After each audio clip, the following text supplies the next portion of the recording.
Bonjour et bienvenue dans les 4V, Arnaud Rousseau. Je voudrais pour commencer qu'on évoque et vous nous disiez quelques mots d'Alexandra Sonac, cette femme de 36 ans. Elle était agricultrice, elle était mère de famille.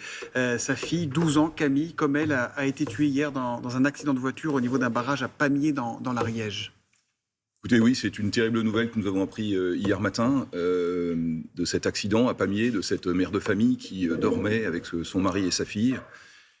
Et cet accident qui nous a tous bouleversés, elle était adhérente de notre syndicat, elle avait l'agriculture qui lui coulait dans les veines. Et évidemment, aujourd'hui, on est tous sonnés.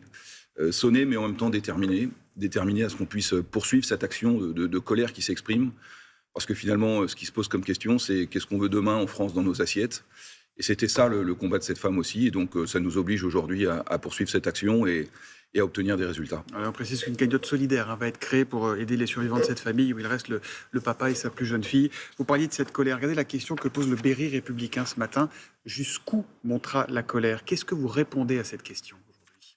J'ai envie de renvoyer les responsabilités où elles se trouvent, Thomas Soto. Vous savez, nous, ce qu'on demande, c'est qu'on rapidement on puisse avoir des décisions. Cette colère, elle est inédite pour le monde agricole. Ça fait très, très longtemps qu'on n'a pas eu un tel niveau d'engagement. Encore tout à l'heure, dans l'Ardèche, une mobilisation sans précédent. Le responsable local me disait qu'il n'avait jamais vu ça.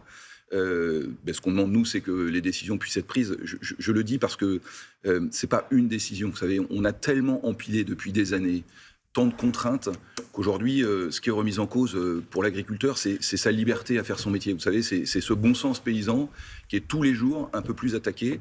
Et ça, les agriculteurs ne le supportent plus. Et donc, c'est pas une mesure, vous voyez, on n'est pas dans de la communication. On a besoin, en profondeur, d'aller revisiter la manière dont on veut conserver notre agriculture en France. On va venir dans un instant sur les propositions. Est-ce que vous attendez du gouvernement? Mais d'abord, peut-être nous décrire la situation ce matin. On sait qu'il y a des blocages, notamment sur la rocade de Bordeaux, on en parlait tout à l'heure, du côté de Strasbourg également. Quelle est la situation? Combien de départements sont touchés? Est-ce que on est face à un mouvement qui s'étend? Quelles informations vous remontent du terrain? Oui, hier soir, on a fait un point de situation et c'est d'ici vendredi, près de 85 départements qui vont mener des actions. Alors de manière continue ou sporadique, parce qu'il faut aussi tenir dans la durée, et c'est tout l'enjeu de ce rapport de force, si je puis dire. Tous les départements du Nord, du Sud, de l'Est, de l'Ouest, tout le monde va sortir à un moment ou à un autre. Je voudrais dire aussi que on n'est pas là pour embêter les Français. Nous, on préférerait être sur nos fermes. Mais que dans le moment dans lequel on est, on n'a pas le choix. On est obligé d'y aller. Et vous avez compris qu'il n'y a pas d'esprit de recul dans ce qui est en train de se passer. Donc voilà, il faut maintenant qu'on aille vite. Pas d'esprit de recul, c'est-à-dire que vous irez au bout, coûte que coûte?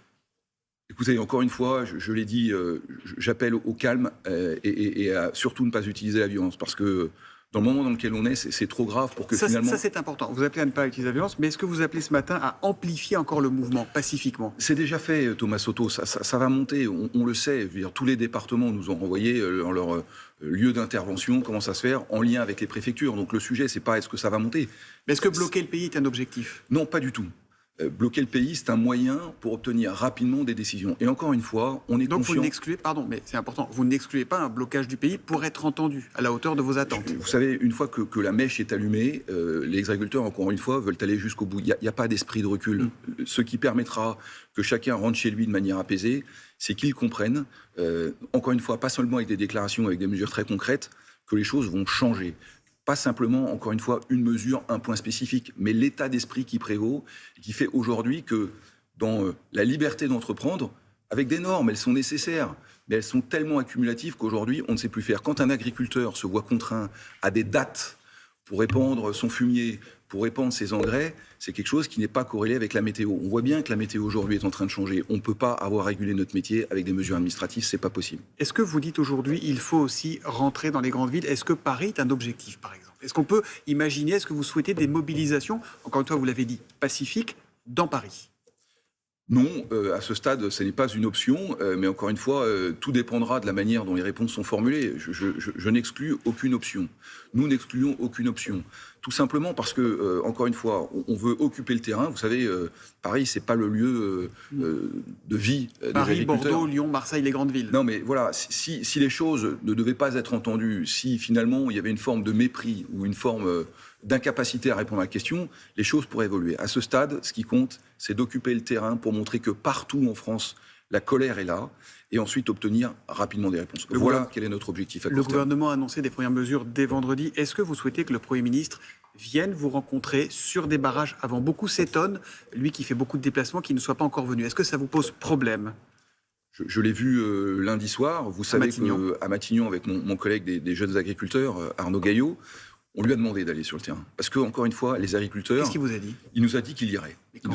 Écoutez, il faudra lui poser la question. Moi, je ne suis pas son chef de cabinet, mais en tous les cas, c'est nécessaire qu'il aille sur le terrain, au même titre que le ministre de l'Agriculture aille sur le terrain. Alors, le ministre de l'Agriculture, il était hier soir. Il est allé à Pamiers, dans l'Ariège, suite à l'accident. Bien sûr, mais vous voyez bien que la circonstance faisait que, évidemment, il aille dans l'Ariège, mais on a besoin d'aller échanger avec les gens qui sont... Ça veut dire, que vous ne souhaitez pas que Gabriel Attal attende vendredi et les annonces qu'il fera pour venir à votre rencontre. Il faut qu'il vienne avant.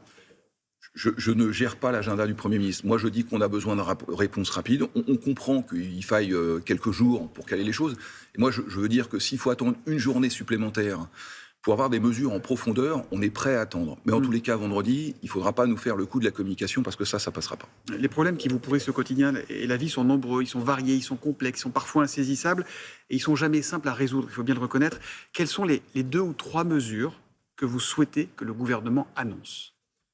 Alors d'abord, on a des mesures au niveau européen qui tiennent à des décisions européennes sur la politique agricole commune, qui est un financement important pour l'agriculture. Donc j'essaie aussi de rester équilibré. Agriculture, premier budget européen. Absolument, un peu plus de 28% du budget européen. Et qui aide beaucoup les agriculteurs avec la PAC. Et qui aide beaucoup les agriculteurs. Mais soyons concrets, quand on nous impose, dans le cadre européen, 4% dès cette année de jachère obligatoire, alors que vous l'avez dit il y a quelques secondes sur votre plateau, l'inflation alimentaire guette les Français. Il y a plus en plus d'importations. Thomas Soto, on importe plus de 50% de nos volailles, 60% de nos légumes, 40% de nos légumes, 60% de nos fruits, 25% de notre mobilité. Et je pourrais continuer. C'est un tiers de notre alimentation qui est importée. Pour être très concret, vous demandez la suspension des 4% de jachère ? Bien sûr. Immédiate ? Immédiate. Dès cette année, on demande aussi que des mesures qui concernent par exemple les prairies, sur des ratios qui vont conduire à ce que des gens qui ont arrêté l'élevage soient obligés d'implanter des prairies. On marche sur la tête. On veut par exemple que sur des directives qui veulent classer l'élevage comme étant industriel, on ne compare pas un élevage ukrainien à 1 million de poules avec un élevage breton de 21 500 poules pondeuses. Tout ça, c'est incompréhensible. Après, il y a le niveau national. Donc là, sur les premières mesures, vous demandez au gouvernement de rentrer dans un bras de fer avec l'Europe sur ces questions-là. Les 4% de jachère, on dit non, on dit stop. Mais un bras de fer, je veux juste rappeler que nos amis allemands, italiens, enfin tout le monde en ce moment est en train de dire ça ne fonctionne pas. Donc je ne sais pas si c'est un bras de fer ou si simplement finaliser quelque chose que tout le monde comprend. En tout cas, pour vous, ça fait partie des sujets non négociables ? Oui, absolument. C'est essentiel qu'on puisse avoir une PAC qui colle à la réalité de la vie des agriculteurs européens. Et alors au niveau national ? Au niveau national, on a besoin d'actions concrètes sur la suradministration. Aujourd'hui, un agriculteur, il passe de trop nombreuses heures à remplir des papiers. On nous parle d'intelligence artificielle. Moi, toute la journée, on me demande de remplir des CERFA sur lesquels on me demande mon nom, mon prénom, l'âge du capitaine, le SIRET de mon entreprise. Enfin, il faut qu'on avance sur ces sujets, sur les normes. On ne peut pas être contrôlé en permanence. Je veux dire, c'est normal d'être contrôlé quand vous avez de l'argent public, mais aujourd'hui, on peut avoir 5, 6, 7 contrôles différents dans une année. Ça, c'est pas tenable. Il y a l'idée que finalement, on serait des espèces de délinquants en puissance. Les agriculteurs ne le supportent pas. Donc, il faut qu'on remette de la confiance. Il faut qu'on aille vite. Très concrètement, par exemple, sur les zones de non-traitement, qui est une surtransposition française.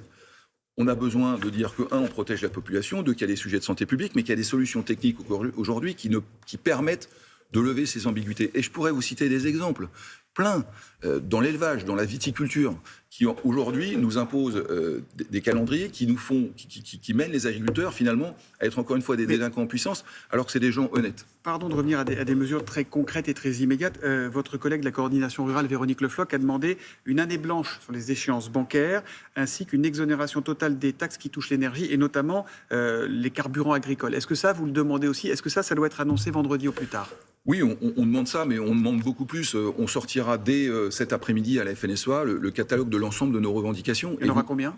Écoutez, au moment où on se parle, plus d'une quarantaine. Parce que je vous ai expliqué, vous savez, c'est le fossé qui se sédimente. Il y a des couches qui s'amoncellent, et puis à un moment, le fossé déborde.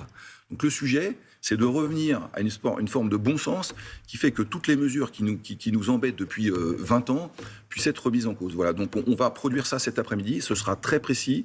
Et c'est ça qu'on demande de mettre en place. Et il faudra l'ensemble des mesures absolument. Pour mettre fin à la crise ? Ce ne sera pas, on en prendra quelques-unes.